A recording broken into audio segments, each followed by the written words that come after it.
त्या बैठकीला उपस्थित आहे. मी महागाईचा आभारी आहे. त्यांनी या बैठकीत आयोजन केलं. त्या सर्व अधिकाऱ्यांच्या निश्चितीमध्ये सगळ्या चांगलं काम करतात. परंतु त्यामध्ये एक कार्यपद्धती आपण निश्चित केला म्हणजे जिल्हाधिकाऱ्यांच्या स्तरावरही आपण हेल्पलाईन नंबर आपण राय घेतली. फक्त लातूरमध्येच त्याला मला प्रतिसाद मिळाला. बाकी जिल्हाधिकारी कार्यालयामध्ये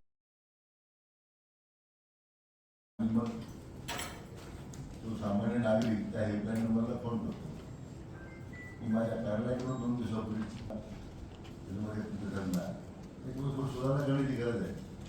त्या कामात काही नियमात राहूनच आपल्याला काम करायचं आहे. पण ती शासनामध्ये काम करण्याने घेतली पाहिजे.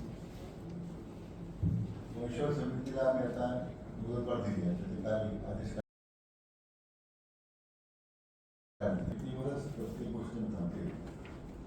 तिथे लवकर काम होत नाही. त्याच्या मुलांना प्रमाणपत्र आहे तर मुलाला मिळत नाही, भावाकडे आहे तर बहिणीला मिळत नाही. आपणच त्याच्यामध्ये काळजी घेण्याची आवश्यकता आहे. बऱ्याच वेळा प्रांताधिकाऱ्यांच्या स्तरावर सुद्धा अंमलबजावणी होण्यामध्ये विलंब होतो. त्याची जी काही तपासणी केली पाहिजे उपस्थित राहतात. प्रत्येक वेळी चर्चा विषय होती.